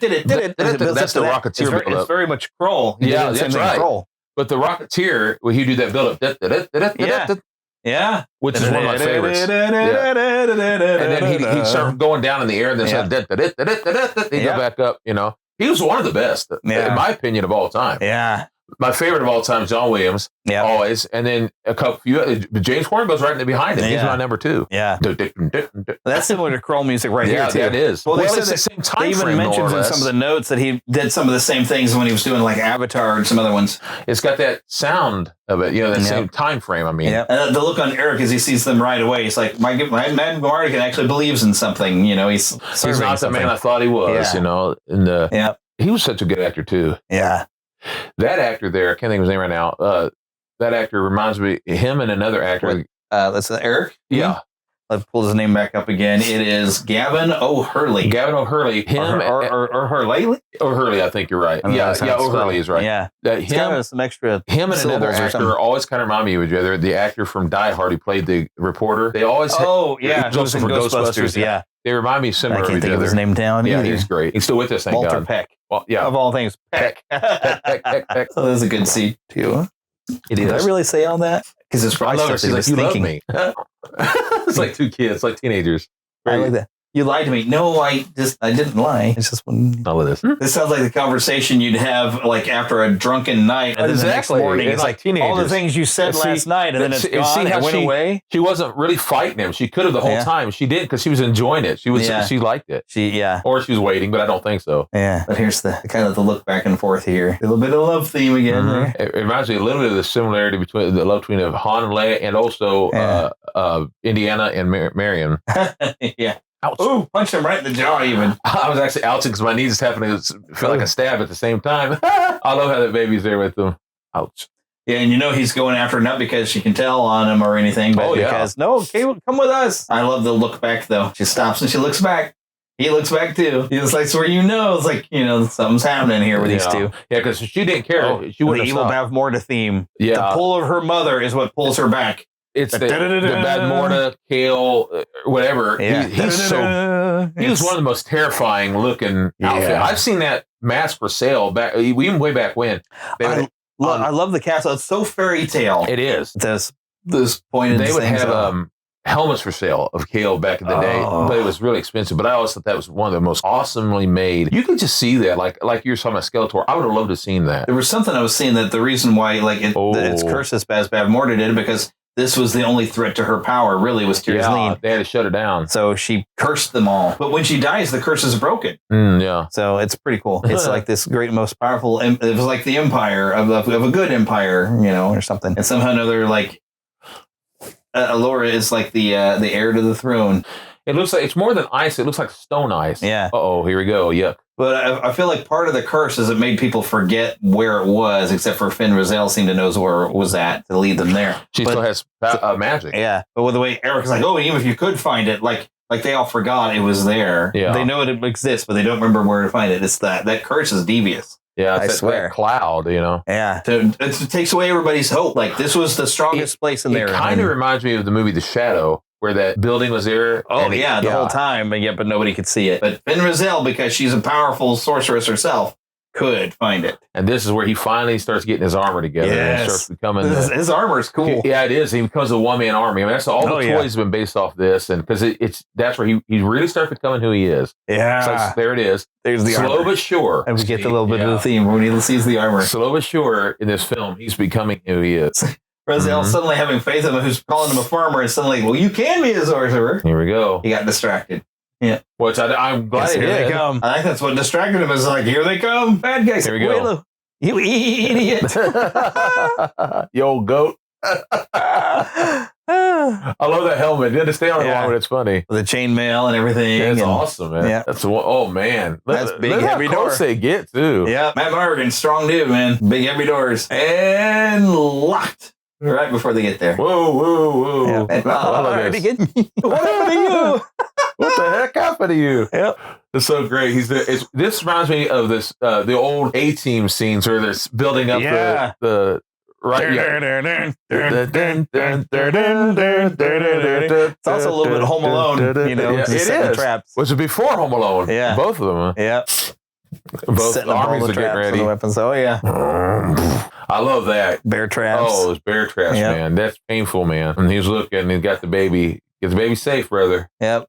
And I always sense a dread of them knocking down the tree and ramming it in the door that they're coming. That's so terrifying. And there's trolls. Looks like a shadow of some sort, but it's terrifying. That's the scariest just like if it isn't bad enough, you got the Knockmore army outside and there's trolls in here. But it actually, in a way, comes to save them. Yeah. That's an ugly thing. Yeah, use the one on that troll because that'll work out nicely. Ooh, this is gross too. Yeah. Ugh. Ew. Ugh, that's nasty. Talk about your body horror. Looks like a brain or something sitting there. Two-headed little thing coming out. Ew. You said it right there, Willow. Ew.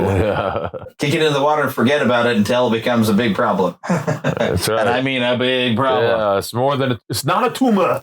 Because what is fantasy without a dragon somewhere, you right? got to have a dragon. Yeah.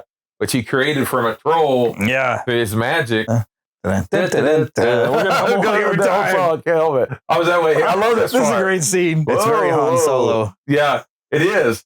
He thinks that he's doing it all on his own. Hey, I intimidated Han those guys. Solo, How about Indiana it? Jones, you know? And then he realizes. Oh, Look on his that face is great. That's brilliant. And it's so funny. He runs out with the other guys. Yeah. Woo! Hot. And he's standing amongst Morta's army. And the very people trying to kill him. I Yeah. love this. He looks at them, they look at him. them and like, She looks at him. Get him! Run, dopey! I remember my father was rolling when we saw this. the troll remembered Willow was there. Ooh, that's terrifying. Yeah. I remember seeing the makings of this, you know. Of course, they didn't have the real baby there, but it's still, though, it would have been hot. Because I remember being at WWE, when Kane would come out, they'd have the fire. Yeah, You could the feel fire, you'd feel it. You'd be far from it. Mm-hmm. We had floor seats for SmackDown. I remember feeling it. Take that, you idiot. It sounds even funnier. It's a goat. Yeah, it is. That is a scary looking troll, man. That's trolls. It's like a combination of Planet of the Apes meets I don't know what, but it's scary. Mm-hmm. That's a cool looking helmet, almost a Darth Vader-ish. Yeah. That's a cool looking dragon, too. Or whatever it is supposed to be. It's a dragon. Oh, that's... Yeah, Louise drops the acorn and you say, well, the acorns actually worked. It did turn something into stone. It's a stronger bridge now. Burn him right in the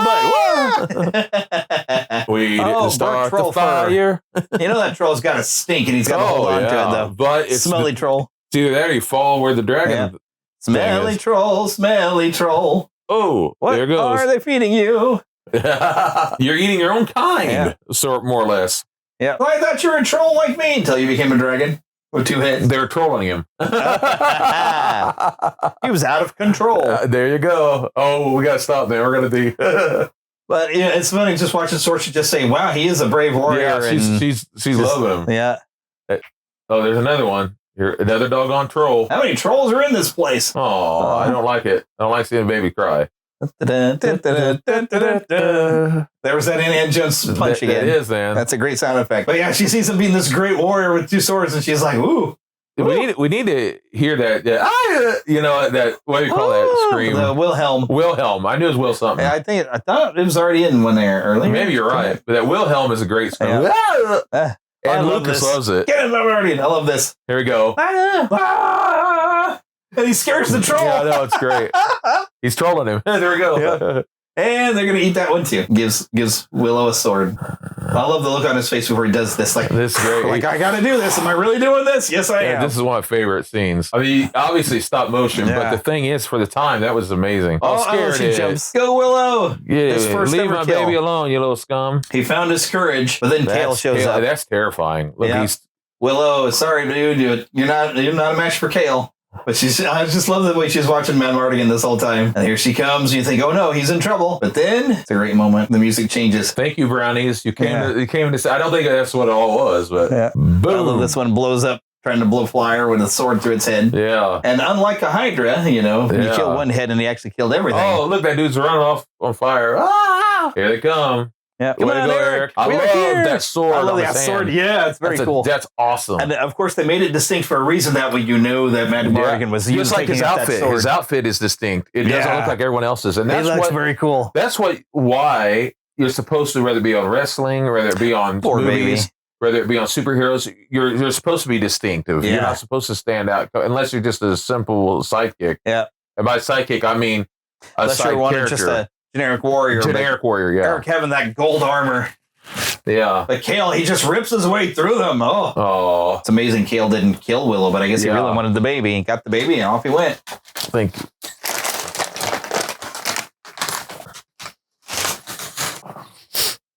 That's right. It's like, we're not done yet, boy. Let's go. Look at the horns he has on that horse, too. It's scary. He has a child. He stole the baby. Well, the other kids were taking well, he's trying to kill the soldiers. Willow. It's a scary looking castle. Yeah, it is. Yeah, you in what army? This army. I love how he squawks at it. He doesn't just run up there. It's the frustration of knowing that he can't do much. Well, the terrifying thing is now I'm not saying that they would have, but they could have, by this point, they could have already killed the baby. It's terrifying. It's maddening. but she would just reincarnate apparently or something. She'd be back, so they had to banish her completely, I guess. Because it would have been so simple if you could just run a knife into that baby, but apparently that wasn't going to be enough because Allura somehow or another is powerful. A cute baby. Yeah. He has a very powerful brow. Yeah, he does. Inch me. See, Bev Mortar's not in here much, but she eats up scenery when she's there. She does. She chews it up greatly. And that scene there, I'm talking about that castle area, reminds me very much of the castle area. Not saying it looks similar, but the build of it, of the same one of Masters of the Universe. Yeah. Mm-hmm. It is scary looking. She's good at this evil laugh. It is. The whole thing looks demonic. I'm talking about they look like demonic worshippers. And that's why it is viable that you could see this. What a Nami? In fact, she even has devil horns almost coming from her crown. They're very smooth at putting that in there without it being obvious. She's smart. She's smart. She knows. Yeah. She knows Bev Morton's going to do something horrible. She's basically the Obi-Wan Kenobi. Yeah. You're pigs. You're pigs. This goes back to the whole pig thing. And I remember seeing them make this. I think it's on the DVD. But you see right here the whole thing where they have the makeup and everything. And I love seeing these hands here and all that. And it takes a lot longer than what it might seem like to us because, excuse me, because, when you're making these things, I mean, we only see it for like, I don't know, let's say 5 minutes, if even that, 5-minute scene. But in a 5-minute scene, that might take them, I don't know, 2 or 3 days to film, because you got to put on the latex to make these people wearing pig ear. Some kind of gross looking here. But as they're turning into pigs and things, and of course you have real pigs, and I love pigs. But it takes a while. It isn't just blam blam, even though that's the way it is in the scene. It takes some time. You got a lot of special effects going on, and you got people who are in some ways halfway hanging out of the ground, and because it's supposed to look like they're shrinking. You got a lot of that going on here. See what I mean? You got that guy halfway out of the ground. Really good, really good. And this was real groundbreaking special effects. I don't have my sheet with me to read it, but the groundbreaking special effects here was where you start doing that stop motion CGI. This was like the first time that this was done. Now, they may have done in other films at the time. I really can't remember, but they won an award for it because they did the stop motion. And it is from this scene where the stop motion was done. And you'll see it here. I remember watching this for the first time, and I remember seeing the Queen, Bev Morta, dressed like that. And I thought she looked like a mummy, which in reality is kind of a foretelling of what she will be. But here coming up, you see all the pigs there. And I love this. The 2 little pigs supposed to be like the brownies. You see him start to lose hope. That's kind of a thing that everybody has to go through when you're going through your adventure. But this is transformation here is the CGI. Morphing, it's not CGI. Oh, the morphing. Oh, okay. They did use some computer. But what they did was they would go from... You have notes on there about it. No, I don't have the notes. I'm not sure they were... What'd you do with your notes? I'm not sure they fell or something, but either way. There we go. Thank you. Morphing. Here we go. Morphing here we technique. Go. Morphing time. Yep. So they would morph the morphing technique, which later appeared in Terminator 2, Judgment Day, and Michael Jackson's Black or White music video, which was good. Beauty and the Beast, 1991, Beast's transformation into a prince. Which I find interesting that they say that they used morphing in that because it's animated. Yeah, I guess maybe they used a little bit of computer to kind of help. But yeah, they used computer to help with it. But morphing technology eventually involved in modern CGI face swapping and deepfake effects using today's movies. But you can see it right here. Yeah, this the transition from one image to another. It's like that. When they did the lion thing, they won some awards for that. The turtle to the it's really well done. I remember when they did it when you see it in the theater. I mean, it really, really freaks you out. Yeah, it's amazing. And I remember seeing on that behind the scenes thing that they were really nervous that they can get that to work and pull it off. And like, how are we going to do this? This is one of the first uses of morphing algorithm. It is the first. Yeah. That's what I thought. So you can give Lucas and his people Industrial Light and Magic. Industrial Lights and Magic. Because stretch, shrink, and shrift to create illusion of living transformation. Yeah. I think there was actually one time we were watching something. Heather and I were watching something that we recognized her actually. I seen her in something else. Gene Marsh, I know, was in Return to Oz as a villain in that one too. This gal was in something. I don't remember what it was, but I remember seeing her, and I think it's when she was younger. Yeah. Patricia Hayes, once again. Yeah. She's known for playing mystical figures like this. So there's something we've seen her in. Maybe it's Legend. Maybe she's in Legend or something. I don't know. I'd have to look her up. It says that there was some onset injuries. Val Kilmer reportedly broke his foot during filming, but kept going. I wonder what scene it was that he broke his foot in. So the filming locations were shot in New Zealand, Wales, and Wales is a beautiful place. Wales, which is in between England and Scotland. And then in California, featuring breathtaking landscapes. Yeah, it is. Wow. Yeah. Wales is one of the greatest places. I would always want to go to England, Scotland, Wales, and Ireland. My father went on a trip like that once in '96, and I wanted to go. Had I known I'd been fired the day after from a place I was working, the day after he left, I would have went with him. Here we go. Let's see. Patricia Hayes, English character actress, best known for playing titular Edna in the play for today, Edna the Inebriate Woman, and which she won a British Academy Television Award for Best Actress. Let's see if I can find some of her career this is stuff. the scene where everybody is now following. She was in the Benny Hill show even. I like that this is the scene where all of them, The Never-Ending Story. Yes. She's in The Never-Ending Story. I like how this is the scene where all the people, the bigger people, were now following him. They were now the followers. Yeah. Of him. See, here it is. The Siege of Knockmore Castle. Yep. That's a great setup to where like they don't know that anybody stuck around, like nobody had faith in Willow or something. Yeah. When you after the scene here. I love this this empty field and it's Willow's final test before he's got to fast. I just recognize one of the guys standing at the side who's been on Conan, so many movies.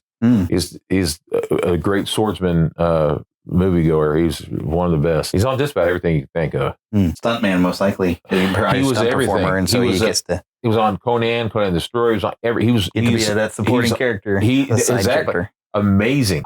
I saw they made an action figure of him with the other dude on Conan the Barbarian. Problem is, I didn't know that until years later. So now they're wanting to charge up the yin yang, which I will not pay. Yeah, this is such a great scene. It is. That's the baby's theme there. Yeah, I think it's a theme for him as well, though. I think it kind of goes with him both. No, here's his theme. That's it. Mm-hmm. And I love that he goes to this thing. Oh my gosh, it's going to make me tear up. Because you think about the weight of all of that. And how far he's gone. How far he's come. And he's still just that farmer. I don't know how long it's been. Well, she was young, a young, beautiful woman. Think how long she's been stuck in that position. Stuck in there and couldn't do anything to stop Bavmorda, but Willow's made it possible. And he's had his success. Yeah. She has faith in him now. I love how she talks. And we call upon you to surrender. She didn't say surrender. She said, surrender. Yes. It's so theatrical. I love it. I love Kale just smirking and laughing at them up there. Yeah. That's the Philistine. Yeah. Kill them. Yeah. He's Goliath now. That's it, man. That's that Philistine thing. Yeah. And here's, because you were reading up there, he's David. It's David and Goliath. They're nothing but the small peck. And as they would say, that's their. But the funny thing is, they didn't notice them digging these holes the entire night. It was I guess it's in the dark. It's dark. And that kind of night is dark. I love this. He tells himself, "Courage, Willow." He's getting ready. Yeah, he rings the drum, beats the drum. There they go. Rings the drum and beats the bells. Yep, I love it. Plus, they might have been doing it under a tent. Yeah, to hide the fact that they're all going to duck under. Mother's helmet. Go on, little. Yeah, so great. That's going to stick in my head all night now. You know that. It's such a great thing, though. You can't see us, but we're we're all going with it. Oh, here it comes. I love the look on his face when he pulls that thing down. Those things that come out the side, they kind of curl in. Those are so cool. 13th Night. See, there's a lot of that mystical, evil, just bad stuff. I'm saying satanic, and I'm not talking about the movie. I'm talking about the witchcraft. Yeah, she's a witch. She's a very powerful witch. She represents the evil, and that's the way they did it good. Yeah, and he's an evil man too, but it's a different kind of evil. It's wicked, wants to kill for the sake of taking. Yeah, he's vicious. So this would also, I think, probably be Escape from Knockmar, a fast rhythmic sequence underscoring the final battle against Bavmorda, builds tension with pounding drums and frantic strings, leading to a triumphant resolution. Yeah, here we go. Some of the biblical themes and messages. We've had, as we talked about ago, faith in the small. Willow is seemingly weak and humble character is chosen for a great purpose, like David versus Goliath, like you're saying. Mm-hmm. And redemption and transformation. As we talked about a while ago, Mad Mardigan begins as a selfish rogue, but finds purpose and honor through his journey. And even redemption for Sorsha. That's right. Love, the transforming power of love. It says good versus evil, classic battle where light ultimately triumphs over darkness. I didn't mean to give away the ending. Yeah. Just in case you thought Bavmorda was going to win. And I like this too. I love where she has these scales are coming on her. It's almost terrifying looking. Yeah, the way when she's wet like that, and it just makes her even more scary looking. Yeah. She's such a great actress. And even the way she says it is just disturbing. She is traitorous child. I must despise you now. I like this. Says trust in a higher power. Yep. The idea that Willow's abilities grow as he believes in something greater than himself, and she is in a higher power too, but not as powerful and a wicked higher power. And now we get to see just how good Sorsha is. Yeah. She whoops those dudes, man. She is a warrior. She is She's very skilled. Here we go. Which I think is why she ended up liking Marcus. She's watching how skilled he is. Yeah, she's the female version of him in a sense. Yeah. Oh, this is terrifying. Daughter. As she's putting her into the spikes. Yeah. See, now this is a good magic battle. This is what I expected with the Dumbledore versus Grindelwald fight that we were promised to be this great epic thing. And then that movie with the fight was so disappointing. This is what we end up getting though with Yoda versus the Emperor. Palpatine. Yeah. I have Slytherin's one, Bathmorta. She's so cool. I love her. But this is a wizard's duel. The likes that we haven't seen since Sword in the Stone. That's exactly right. Yeah. There's your Wilhelm scream. Yeah. That's it. And now, why did they call it Wilhelm? Was that because that's the name of I think either the character or the actor who did it originally. Yeah. In this Jungle movie, he gets hit by like an arrow or something and falls in the water. It's so perfect. There's a history behind it. I love how the villain is throwing fire and the good guy's throwing out ice. Yep. Yeah. This is, they really, I feel like they borrowed for this when you see Dumbledore fighting with Voldemort there. They did a lot. In Order of the Phoenix. Oh, she looks so the terrifying. scales are getting more and more. It's so terrifying. The music adding so much tension. I love this. Oh, no. She almost looks like she's laughing. Yep. And she flings her around. She's great. Yep. I love the old ladies coming out. I love that the old ladies coming out of Reno. Evil, horrible villain. You never go and check them. You just finish them off from where you're at. I think the first time I saw this, I jumped. Oh, but a lot of people did. One lady in the theater screamed. Yeah. It was funny. She goes, ah! Yeah. You'd have made sure she was dead before you approached her. Oh, and even the sound is so inhuman. It's, yeah, this lady behind us screamed, a fearful fright. It scared her to death. Oh, it was so funny. It's scary. Yeah. The look on her face and the sound. And I love the special effects there, the things going off here. And here's little Willow. Like, what do I do here? Can I do anything? He's finding his courage. Yeah. His love for the baby. There we go. Willow's being the hero. Go, Willow. I love there's rhythms there. Yep. There, don't know that ages too well, but you did the best you can at the time. I feel like she brought a toilet to life over here. Really? It is. Oh, no, it's bones. It's all the bones. Yeah, it's like where she's throwing the leftovers. Yeah, so it's almost like a gross. Toilet. It's so gross. In my weird head, it's a toilet. That's terrible. Oh, poor Eric. This part is so bad. It's so sad. Yep. It is. With his own dagger. Yeah. I love it. He spits his face. He knows he's going to lose. Defies. Like, you've killed me. But but I won't go down with that one last hoorah. And I love it when he looks over at Matt Mardigan. Yeah. Just I killed your friend. Sucker. I killed your friend. Yeah. And I love that he says this. Yeah. Win this war for me. And then he said in the beginning, he's like, let me out of here and I'll win this war for you. You feel this pain here. As he dies. It's a little dramatic, but yeah. Yeah, but it goes with everything else. You feel it. And there he comes. And takes grabbing Eric's blade. And Kale just killing everybody. And then Matt Mardigan's like making a beeline. Yeah, like, get out of here. Get out of my way. Kale is my... Bring it on. Come on, golden boy. I love this. Such dramatic. That's good. Oh, broke Eric's sword. Yep. Oh, die, he says. Oh, there you go. Grab that. The look of this sword is so heroic looking of a sword with the gold print. It does. It almost has a Wallace look about it. It is so cool. And it's glowing. Oh, boom. Broke his mask. And that looks painful. I mean, it's got blood and everything coming out. Cut his face open. Yeah. Oh, you can hear the scream. And it's where he abandons his revenge. Yeah. Because no, there's a greater cause that I must go. So he's a true hero. He's not just going for revenge, but Kale is still coming. I like that. Yep. I was like, nope, Kale isn't dead. I gotta help Willow. I gotta help the baby. Hello, Willow's tripping. Go, Willow, go. You're tripping, man. And it's almost like he's got a pitchfork because he's a farmer. Yeah, I love that. It looks like a pitchfork. Very symbolic.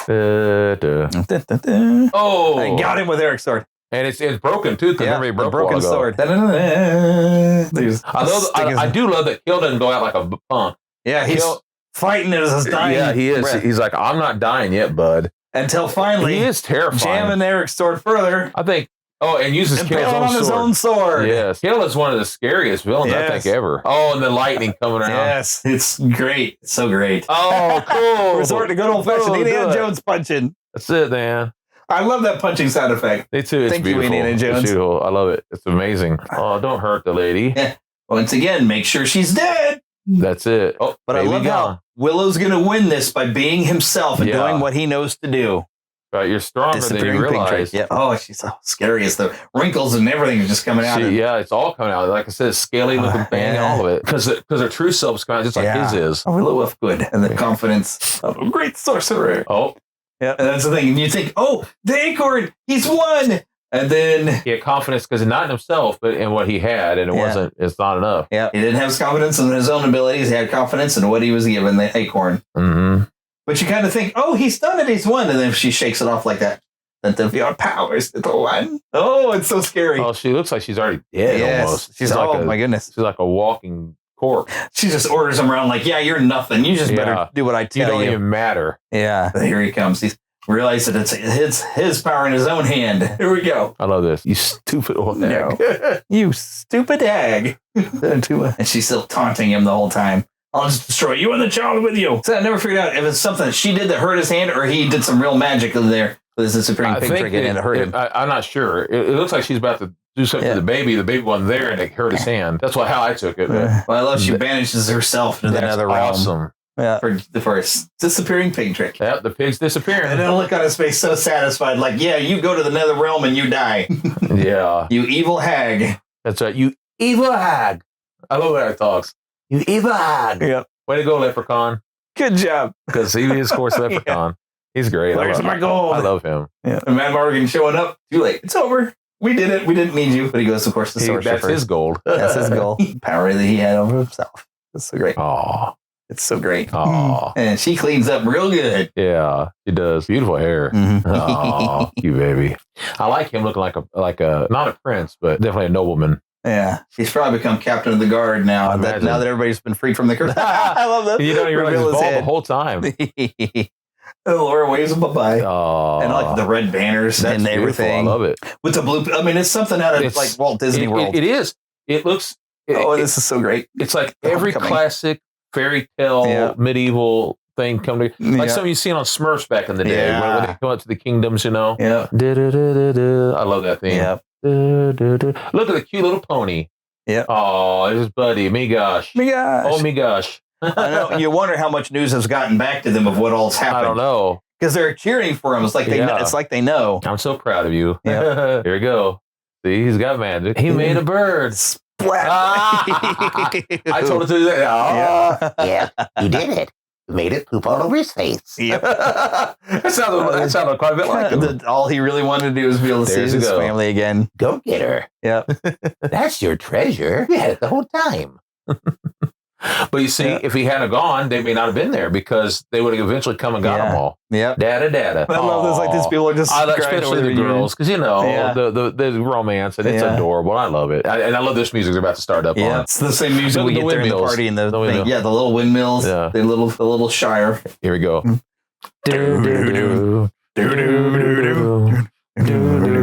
Well, this is the director Ken Baker. I don't think that's Kenny Baker, but maybe that'd be neat. Was there any other biblical insights? Let me see. We haven't gotten to yet, because I think it even had some verses kind of connected with some of the music. Yeah, now one of them I did mention earlier, which was biblical themes reflected in Willow's music. James Horner's Willow score does more than just set the mood. It reinforces the film's deeper themes, including faith, courage, and destiny, which have strong biblical parallels. I spoke about that earlier, but it says Willow's theme, a reflection of faith and growth. Willow's journey mirrors that of Moses and David, ordinary people called to do great things through faith. Yep.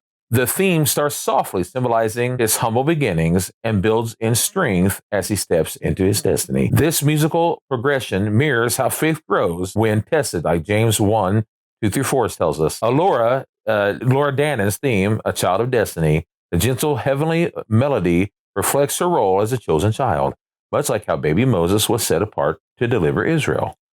Her presence changes those around her, just as God often chooses unexpected individuals to fulfill his plan, as in 1 Samuel 16:7. The final battle music, triumph over good over evil, the bold dramatic music during the battle against Bavmorda symbolizes the ultimate fight between light and darkness, Ephesians 6:12. The climactic moment where Bavdora's own spell backfires echoes Proverbs 26:27. Whoever digs a pit will fall into it. If someone rolls a stone, it will roll back on them. I just read that last night, in fact. The victorious swelling theme as Willow triumphs is reminiscent of Exodus 15:1, when Moses and Israel sing after crossing the river. In fact, I love that song. That song is, I will sing unto the Lord, for he is triumphed gloriously, the horse and rider thrown into the sea. That was Miriam. Miriam sang that, and Miriam led the ladies to sing it. And Miriam, by the way, that's the Hebrew name.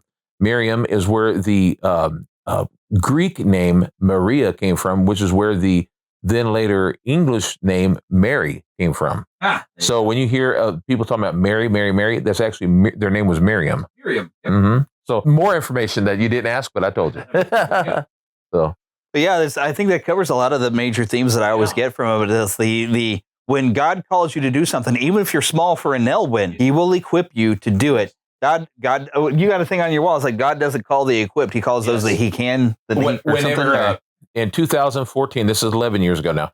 2014, I was asked to be the pastor, and I'll be honest with you, folks. I at the time did not want to, not because I didn't want to follow God, but because I didn't have any faith in myself. And God is not asking about ability and inability, but about availability. Right, there it is. And I found that the day that I first had to fill the pulpit, and I wasn't looking for it. It fell over and fell on my foot, and I picked it up and I said, "Okay, Lord," and I went and put it on that wall down there, and it'll be there forever until I'm gone. Yeah. And I love the Lord so much that because this is why I so often look at people like Moses and Gideon and all. Because I kept saying, I can't. But here's the thing. The verse that kept coming to me every day when I'd work out at the gym and other places was, I can do all things through Christ who strengthens me. It's not the I, it's the Him who's in me. Right. That's Philippians 4:13.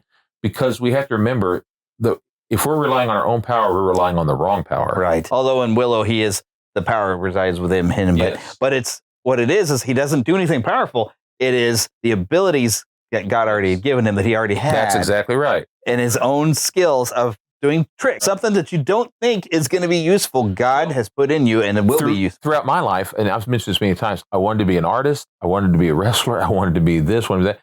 God used all those little things to later on go on to help me while I was pastoring. My imagination, my artistic ability, even my knowledge of such things.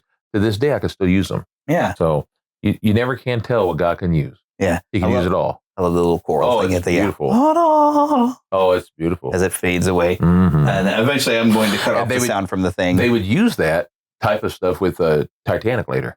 Oh, yeah. Well, he did the music in Titanic too. So, yeah. They would use that kind of thing. But, I think that's about all we have to say about this movie. But this is a great film. If you have not seen it, I hope you watched with us. Or if you haven't seen it, I hope you'll watch it at some point. And if you have seen it, I hope you go back and you watch it with us and enjoy it. Of course, in order to get it the timing right, you're probably going to have to go through our Patreon or through our Red Circle exclusive membership. Of course, if you become a Patreon member, you also get exclusive content and bonus content from the Fandom Nexus. You will find all the links in the description and the show notes. But of course, this will be, there's moments of silence where we were just watching. We didn't say anything that I've cut out of the podcast. So if you just watch the normal podcast, it will not line up exactly with the movie. But of course, the Red Circle and Patreon version will line up with the movie. And I'll even bring the audio in there so you can keep track of where we are in the film. But this has been Willow from 1988 in honor of Val Kilmer and the fact that we love this movie anyway. That's right. So, and this has also been Watching Movies with My Pastor. Amen. And we invite you, of course, next time to join us at the movies. Is that what we decided last time we were going to say? God bless. And God bless you. Yep. We'll see you in the theater of the, I don't know.